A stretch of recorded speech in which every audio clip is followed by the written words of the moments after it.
Hi there, my name's Angelo, and if you've seen my other videos, you'll know that I work as a full-time musician. I work as an MD and I teach choirs, but most importantly, I also gig with stage pianos a lot. So I've got some staple ones, which you may have seen in other videos, but this video is an informed kind of view of the new S100. That's the Casio that you see on the left here of the camera. Okay, so I currently own this, and I will give you a walk around quite specifically about the new keyboard, but I think people may be a bit interested in this. So here's the current keyboard I own, which is, obviously I don't gig professionally with this, but I do use it when I go in MD choirs and I need a keyboard that's small and light, quick to take about, I could possibly even take on the train, and this one I have done that with. So this is the PX-150. And the great thing about this is it's quite compact and light. You can actually use it on a single brace stand. Speakers are big enough to fill, say, a small school hall if you've got about 40 cast members, which is great. But it doesn't have an auxiliary in for, say, some extra backing tracks to run with it. And it also doesn't run on battery power. Here's where this new keyboard comes into its own. And I think it's phenomenal. I really, really do. So first of all, the really interesting thing is that it runs on battery power. It's one of there's the Go from Roland and that, but it's for the price range. It's £314 currently in the UK. It is phenomenal, really, really is. So it runs on 6 AA batteries. You can use rechargeable batteries. I use these ones, and they do indeed last me maximum power. They last easily 6 hours with using this with my phone going through the auxiliary. So it's playing music from my phone too. It lasts 6 hours with ease. And then I charge the batteries after I've done 3 rehearsals, because their rehearsals are 2 hours each. I have seen someone say that they actually got 13 hours of it. That was probably played through headphones, I should imagine, with no volume up and things like that.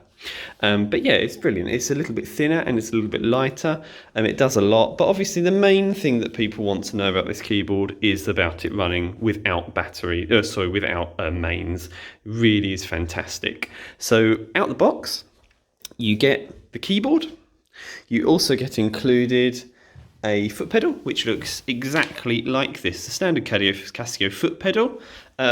Most musicians, if you're working full-time doing it, you're going to replace it something simple like this universal pedal. You also get a power pack, of course, just in case you have a problem with the batteries. Here's the old power packs from Casio. It's got a really awkward bit here. If you work a lot with these, you know, it's a bit of a gripe, really. And the new ones are like this, much more standard, much more new, you know, just streamlined, which is much more less likely that you're going to see wear here, which of course has always been a really big problem. But if you did kind of have it break whilst you were working, you can go to batteries, which is super. And it also comes with a music rest. So there's a little comparison here. You used to have music rests like this, which were full plastic, and that isn't the case anymore. You now have a music rest. You can see it's not even been opened. I have used it, but not this one. It's got a metal frame with the metal pinholes with just a plastic insert, so your music doesn't fall through. The fantastic thing about this, as many of you will know, if you use these pianos a lot, they're normally a pain to get back out. So this one, literally the holes are way too big. It doesn't really slide around, it's very comfortable, but it actually comes out really comfortably. If you use Kawaii ES8, that keyboard is a nightmare. As soon as you put some heavy music on, it moves, it just gets jammed in there. I know this is considerably cheaper keyboard, but Casio really got this right. It's fantastic. Okay, so let's put that to the side and let's hear it. So first of all, I'm just going to do a very quick comparison to the older models. I know one's the PX, but it's very, very common that if you're going to get a new Casio, you will be switching from the one that's on the right-hand side of the video to this one that's on the left. So let's give it a go, and I'll show you through all the sounds. The speakers as well, just before we do, something to mention. Okay, so Casio advertise, you get these outwards facing speakers, which are here. There's some fantastic upgrades to their old keyboards. The old ones were this material, which often ripped if you work with these a lot. And now this one's all plastic, and they've put the material in the inside, which is much more sensible. They also have, which I haven't seen anywhere online or anyone else talk about, they all say it comes out, they actually do indeed have a monitor system. You can hear the music from the piano very nicely coming out here. So the huge thing most of my friends that have considered working with these have said is that, oh, it's a shame because I can't really hear the music, it's all coming out the back. You can hear it, you can. It's not as strong as if you were in front of it, but it's not a big deal. Okay, so just very quickly, I'll play the other one.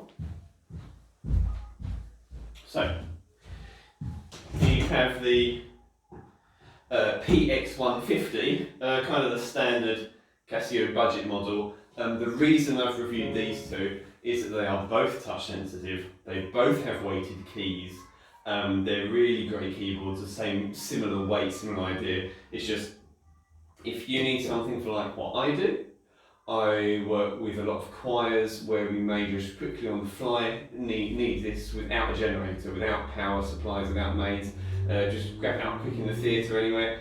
Oh, it's so easy. I've also thoroughly tested it when it's plugged into mains, when it's running on AA batteries. Even when the AA batteries are nearing the end of their life, it never changes sound quality. You've got maximum sound volume, or you've got nothing. Okay, so it doesn't deteriorate in that sense. Okay, so here is this one. So it's always been famous, the PX-150, for being quite a bright tone piano, and when you go low end, quite tinny. So you actually don't have that mellowness that you might from an acoustic piano. And remember, of course, it's not got a metal frame. So with the plastic frames, you're going to get a more tinny sound anyway. Sometimes it's the metal frames that really hold those pianos together. Like a difference between a Kauai ES8 to a Roland FP90, where the Roland, no matter how good they make it, that plastic anything outside, you can hear it doesn't give that real acoustic kind of interpretation. So, and when you hear this compared,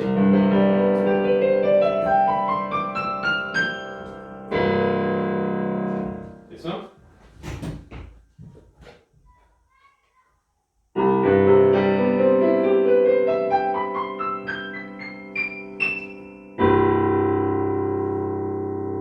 personally for me, the lower 10 or so semitones sound better on this keyboard.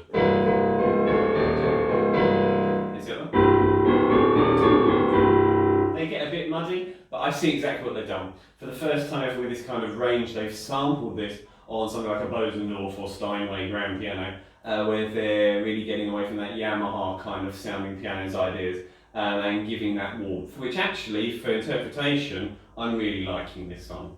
So here is what you might have had before.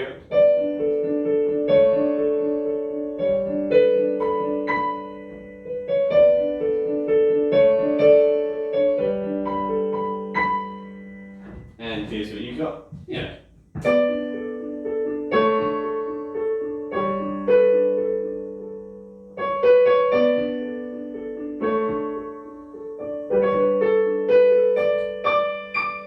So you can see a difference straight away.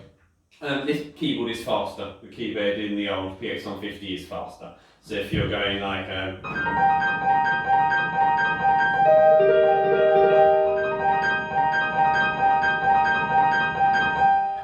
but with this one you're not going to.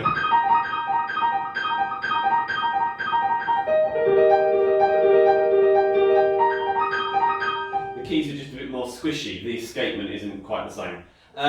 Other big difference is when these keyboards are off, this is like the main difference why you may upgrade from your current keyboard. If you want to practice at home with, say, headphones, I'm just trying to dart about and cover everything that might appeal to someone, because I don't want to have to keep doing individual videos on different parts of this, as this is really a cram everything in one. But say if you're practicing at home and it's late at night, this one and many others in this kind of price range, the 200-300, even if you've got Roland like 400-500 price range for these budget models, they're really hard sounding. So you've got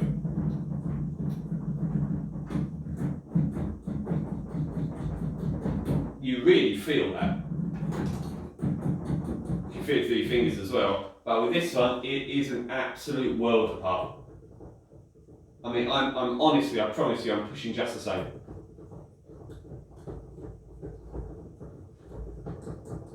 From my point of view, if I was a parent in a house, or parent in any flat, etc., I would definitely favour this. With headphones, you can plug into both, obviously. But this is actually a silent piano. You know, it's really, really soft. This, your kid could be playing with the headphones, and you're really hearing that. I also notice on recordings sometimes, I never record these through MIDI, very rarely, although you can use them as a controller. But when I do videos like this, people do mention that that's quite a lot heavier, so you can kind of hear the keys clicking, whereas this, you've got away from it all, you don't hear the keys clicking.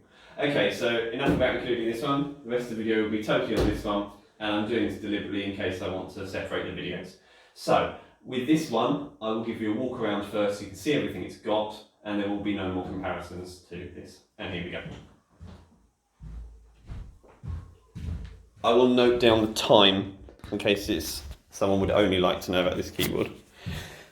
Okay, so it's a full 88 length keyboard. It's got touch sensitivity and it's weighted keys, which mean it's harder down the bottom, it's lighter up the top, and you can do your dynamics. I promise you do your dynamics very, very well on this. I use a lot of expensive stage pianos, and this is just as nice. It's fine. You can't play as fast because the escapement, the key bed isn't as good. It's not as expensive, but the dynamics are lovely. It's actually quite beautiful.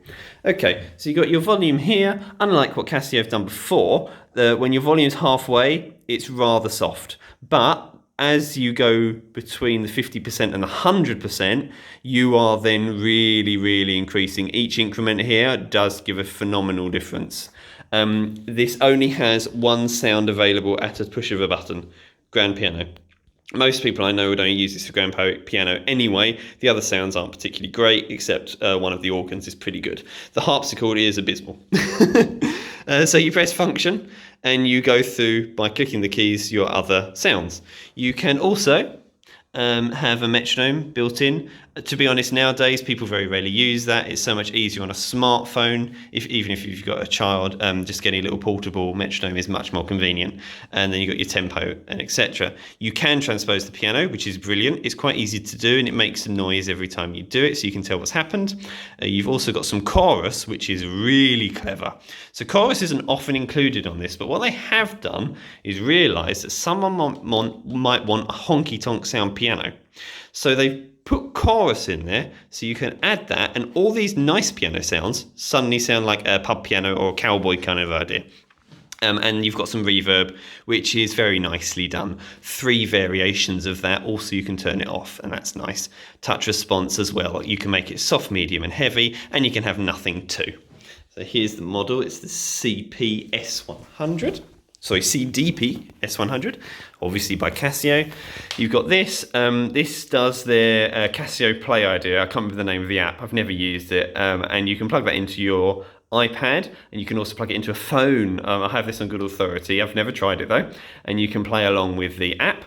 But what most people would use that, say adults who are using this, for the theatres, it's a very, very, very good key bed and can be a MIDI controller. So you can use it with main stage, all of that. Okay, you also have your single pedal. You can't put any more than one pedal, but that's okay because you'll have a more expensive piano for that. You've got your phone's output, / output. So if you want to plug it into a larger speaker, you absolutely can. It sounds very nice to a larger speaker too, but we won't deal with that today. And we've got an audio in, which means that you can just come straight out your mobile phone or your laptop, etc., etc., put the mini jack in, and away you go. This will actually play sounds for you. And my goodness, does it play sounds well? Yes, it doesn't go particularly loud. It's got 2 10-watt speakers, I believe. So it's not particularly loud, but when you play it, when you put a backing track, etc. through it, turn your phone volume up, whack this up. Oh, it's so loud. Just be careful you don't blow the speakers because it really does give it some. And finally, you've got your power cable. We don't actually need that today because I've got batteries in it, but I've got it plugged in for the tutorial. Okay, let's have a listen to some of the sounds. I'll make a note again of the numbers, so if people just want to hear the sounds, they know where to flick to in the video. So here's your normal keyboard. This is your grand piano, this one's called.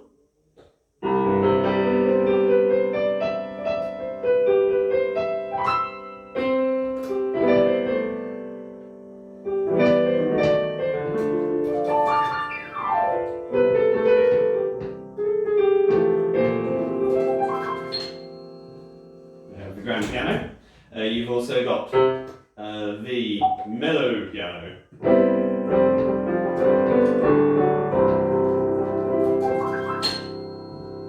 Very nice. You've got a bright piano, if you want a bit more jazz.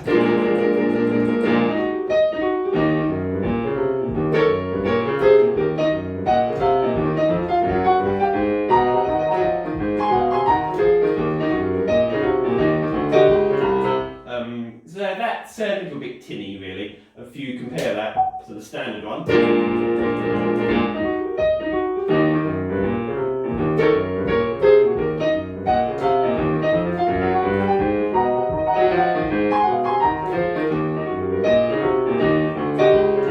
It's nice, yeah, it's lovely. Okay, electric piano one.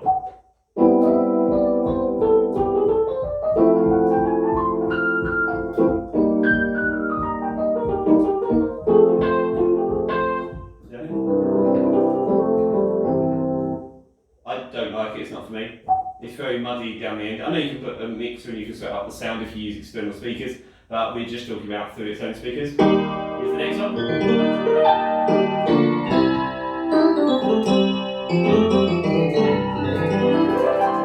That's much better. They really got that. It sounds like you play individual notes. When you play a lot of the individual notes together, it doesn't get that big muddy sound.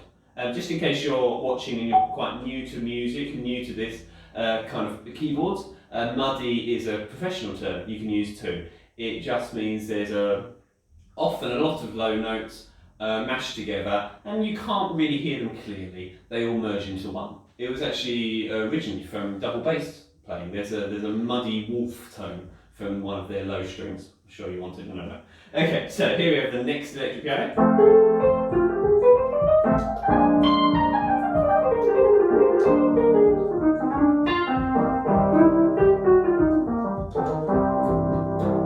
Very, very weak down the end. Almost unusably weak.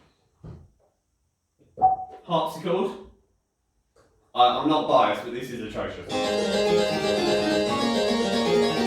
I play a lot of harpsichords and that ain't one. Yeah. It sounds kind of cool if you put the chorus on with it. Strings.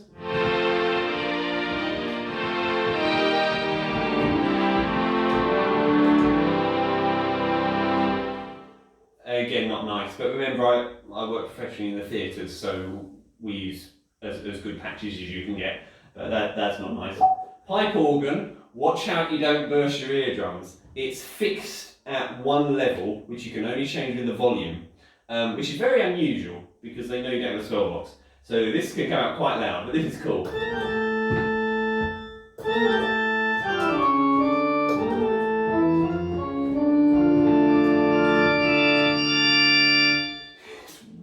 Loud at the top, kind of unusably loud because when you're normal here and you go up here, it really hurts. A jazz organ.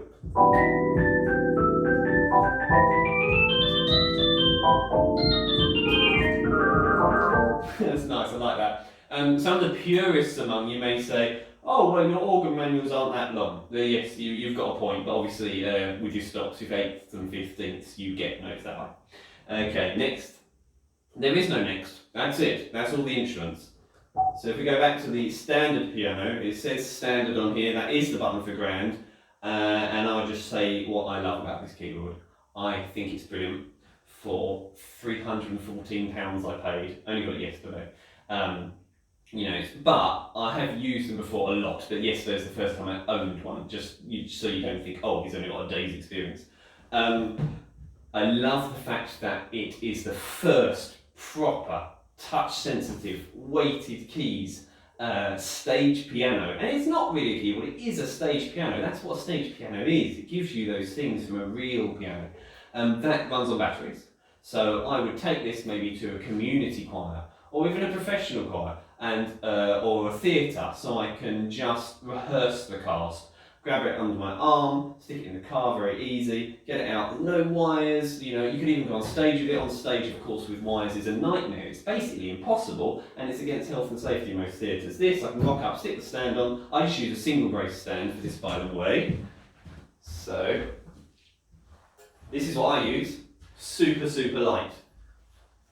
And pop this on, it's really skinny.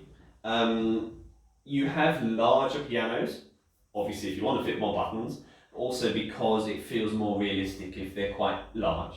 But Casio's got this right. This is the right market. For me, talking as a professional pianist, it's plenty good enough.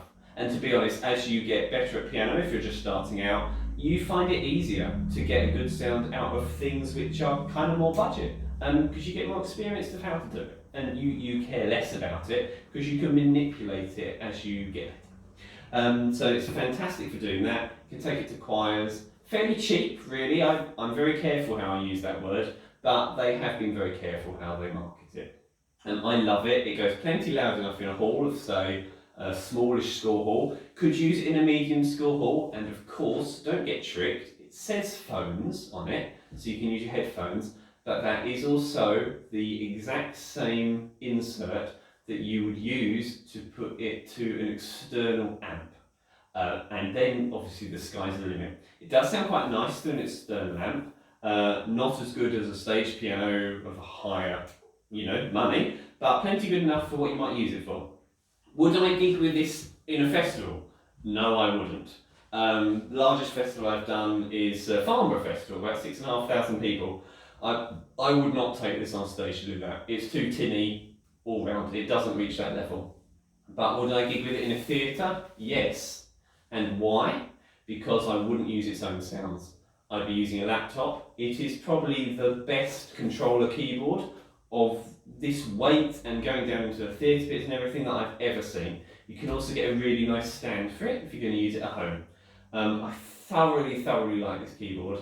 I really like the feel of it too. And I think I played it next to this one, and for about 30 seconds I'm thinking, oh yes, it's not quite as good. It's a little bit soft and mushy. But after that you forget about it. And it's got a really nice keyboard, and it is the most welcome addition, certainly by professional MDs, and I know a lot of them. It is the most welcome addition that's hit the market this year. It's absolutely fantastic piano, and I really love playing it.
beautiful. I don't work for Casio and endorse them. Many other brands of keyboards, and I really like this one. I would super duper recommend it for £314, and obviously it's going to go down and down.